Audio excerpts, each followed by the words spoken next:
جیسے آپ خطبہ جمعہ میں کیا کرتے ہیں کہ آپ نے عربی خطبہ بھی پڑھا ہے، لیکن اس سے پہلے کوئی واعظ، کوئی نصیحت، کوئی تلقین، کوئی تعلیم، اگرچہ اکثر و بیشتر یہ ہوتا نہیں، اکثر و بیشتر یا تو اختلافی مسائل پر دھواں دار تقریریں ہوں گی یا سیاسی مسائل کے اوپر دھواں دار تقریریں ہوں گی، ہوتا تو یہ ہے۔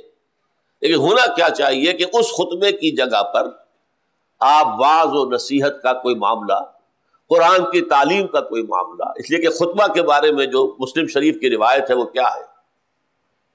خطبہ جمعہ کے بارے میں، کان للنبی صلی اللہ علیہ وسلم خطبتان یجلس بینہما، حضور کے خطبہ جمعہ کے دو حصے ہوتے تھے، دو خطبے ہوتے تھے جس کے درمیان آپ تھوڑی دیر کے لیے بیٹھتے تھے، جیسے ہمارے خطیب بیٹھتے۔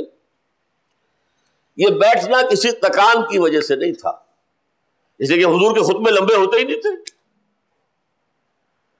یہ بیٹھنا در حقیقت علامت ہے کہ یہ دو خطبے ظہر کی 2 رکعتوں کے قائم مقام ہیں۔ ظہر کی 4 رکعتیں ہیں، جمعے میں 2 رکعتیں ہیں، 2 رکعتوں کے قائم مقام یہ 2 خطبے۔ اس خطبے میں کرتے کیا تھے؟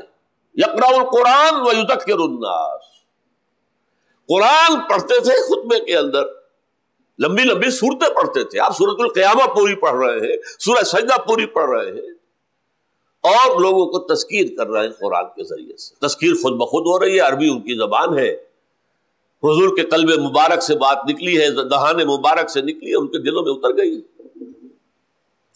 تو اس خطبے کے ساتھ یہ ہے کہ اس کا ترجمہ، اس کا مفہوم کسی نہ کسی درجے میں بیان کیا جائے۔ اب وہ میں تھوڑا سا آپ سے عرض کر دوں۔ یہ 3 حصے اس خطبے کے ہیں، 2 مسنون ہیں، تیسرے کا اضافہ علماء نے کیا ہے۔ پہلا حصہ وہ ہے جو حضور کے ہر خطبے میں ہوتا تھا،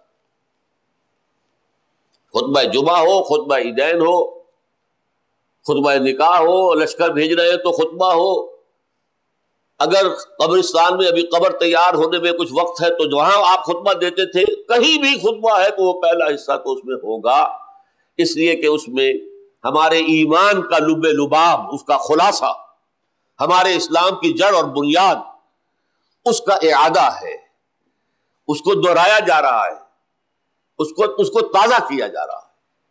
اب دیکھیے، میں ذرا اگر جلدی میں اس خطبے کے حصے کو پڑھوں گا تو آپ سب کو معلوم ہوگا کہ آپ کے دماغ میں بھی وہ ٹیپ چل رہی ہے، اس لیے کہ آپ ہر جمعے میں سنتے۔ الحمدللہ الحمدللہ نحمدہ ونستعینہ ونستغفرہ ونؤمن بہ ونتوکل علیہ ونعوذ باللہ من شرور انفسنا ومن سیئات اعمالنا من یہدہ اللہ فلا مضل لہ ومن یضللہ فلا ہادی لہ ونشہد ان لا الہ الا اللہ وحدہ لا شریک لہ ونشہد ان سیدنا ومولانا محمدا عبدہ ورسولہ صلی اللہ علیہ وسلم۔ کچھ یاد آتا چلا گیا کہ نہیں؟ اب دیکھیے معنی کیا ہے۔ کل حمد، شکر، ثنا، تعریف اللہ کے لیے، ہم بھی اسی کی حمد کرتے ہیں، تعریف کرتے ہیں، ثنا کرتے ہیں، اسی سے مدد مانگتے ہیں۔ ایک حدیث میں آیا اذ استعنت فاستعن باللہ، اگر تمہیں مدد کی ضرورت تو اللہ سے مدد مانگو، نہ جاؤ کسی انسان کے پاس، اللہ سے مدد مانگو۔ الحمدللہ نحمدہ ونستعینہ ونستغفرہ، اسی سے ہم اپنے گناہوں کی معافی چاہتے ہیں۔ ونؤمن بہ، اسی پر ہمارا یقین، ونتوکل علیہ، اسی پر ہمارا توکل ہے، دار و مدار ہے، انحصار ہے۔ ونعوذ باللہ من شرور انفسنا، اور ہم اللہ کی پناہ طلب کرتے ہیں اپنے نفسوں کی شرارتوں سے۔ یہ نفس جس کے بارے میں قرآن میں کہا گیا ان النفس لامارۃ بالسوء، اس کی شرارتوں سے اللہ کی پناہ طلب کرتے ہیں۔ ومن سیئات اعمالنا، اپنے برے کرتوتوں کے عذاب سے بھی اللہ کی پناہ چاہتے ہیں۔ من یہدہ اللہ فلا مضل لہ، جس کو اللہ نے ہدایت دے دی اس کو کوئی گمراہ نہیں کر سکتا۔ اللہم ربنا اجعلنا منہم، اللہم ربنا اجعلنا منہم، اللہ ہم سب کو ان میں شامل کر۔ ومن یضلل ہو، اور جس کی گمراہی پر اللہ کی مہر لگ گئی فلا ہادی لہ، اب اسے کوئی ہدایت نہیں دے سکتا. اللہ کے رسول بھی ہدایت نہیں دے سکتے. اختیار ہدایت کا اللہ کے ہاتھ میں. انک لا تہدی من احببت ولکن اللہ یہدی من یشاء. اے نبی آپ ہدایت نہیں دے سکتے جسے چاہیں، یہ تو اللہ فیصلہ کرتا ہے. کون طالب حق ہے کہ اسے ہدایت دی جائے؟ خام خواہ خنزیروں کے آگے موتی بکھیرنے سے کیا حاصل ہے؟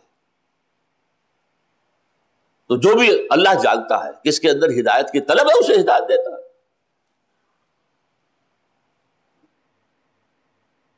وَمَن يُضْلِلْهُ فَلَا هَادِيَ لَهُ، جس کو اللہ گمراہ کر دے اس کو کوئی ہدایت دینے والا نہیں. اللہم ربنا لا تجعلنا معهم، اے اللہ ہم میں سے کسی کو ان میں شامل نہ کر دی. یہ ایمان کا لب لباب ہے، خلاصہ ہے. اگر سمجھے لوگ تو ایمان تازہ ہو گیا، ایمان کی تجدید ہو گئی. اس کے بعد اسلام کی جڑ اور بنیاد، نشہد ان لا الہ الا اللہ وحدہ لا شریک لہ. ہم سب گواہ ہیں اس پر کہ اللہ کے سوا کوئی معبود نہیں، وہ اکیلا ہے، اس کا کوئی شریک نہیں. اور ہم سب گواہ ہیں اس پر وَنَشْهَدُ أَنَّ مُحَمَّدًا عَبْدُهُ وَرَسُولُهُ، ہم گواہ ہیں اس پر کہ محمد اس کے بندے اور رسول ہیں صلی اللہ علیہ وسلم. اس کو میں نے کیا کہا؟ یہ اسلام کی جڑ اور بنیاد ہے. ایمان وہ تھا، وہ کیفیات اندرونی قلبی نفسیاتی، توکل، یقین، استعانت اللہ سے. اور یہ اسلام کی جڑ اور بنیاد ہے کہ کوئی ہندو ہو، کوئی سکھ ہو، کوئی کافر ہو، کوئی عیسائی ہو، کوئی یہودی ہو، ابھی کلمہ پڑھے اشہد ان لا الہ الا اللہ واشہد ان محمد رسول اللہ، وہ اسلام میں آ گئے. اسلام میں داخلے کا شاہ درا یہ کلمہ شہادت ہے. شاہ درا آپ جانتے ہیں، دلی والے جانتے ہیں. جمنا کے مغرب کی جانب جو ہے دلی ہے، جو سارے یو پی والے آتے ہیں وہ شاہ درا سے گزرے. شاہ درا یعنی بڑا دروازہ، شاہ درا بڑا دروازہ. دلی کا دروازہ وہ تھا کہ اس میں سے ہو کر دلی میں داخل ہوگی. ایسا ہی شاہ درا لاہور کے پار ہے. لاہور راوی کے جنوب میں ہے، جنوب مشرق میں. اور وہ شاہدرہ جو ہے جو بھی اوپر سے آئے گا پنجاب کے حصے سے، سرحد سے، اس میں سے گزر کر آئے گا. اسلام کا شاہدرہ کلمہ شہادت، اشہد ان لا الہ الا اللہ واشہد ان محمد رسول اللہ. اب پہلے تم جو بھی کچھ تھے اب مسلمان ہو. اس کے بعد حضور کے خطبے میں صرف 4 آیات شامل ہیں، صرف. اور 4 آیات میں بھی حضور نے انتخاب کیا ہے، 4 کا عدد نہیں ہے مطلوب. ایک سورہ آل عمران کے وسط سے، ایک سورہ نساء کی پہلی آیت، 2 سورہ احزاب سے. یہ کیوں؟ حالانکہ 4 آیتیں پڑھنی تھیں تو 4 آیتیں سب سے زیادہ متبرک ثلث قرآن کے برابر جسے کہا گیا وہ سورہ اخلاص ہے. 4 آیتیں پڑھو اور تہائی قرآن کا ثواب مل گیا. 10 پارے پڑھنے کا جو ثواب ہے وہ یہ 4 آیتیں پڑھنے میں ہے. اور اگر سب سے زیادہ قرآن مجید کی جو اہم ترین سورت ہے، اساس القرآن، ام القرآن، سورہ فاتحہ ہے، وہ پڑھتے نہیں. موقع کی مناسبت سے 4 آیتیں تلاش کی. ان 4 میں کیا چیز ہے مشترک؟ تقویٰ کی تاکید، تقویٰ کی تاکید، تقویٰ کی تاکید.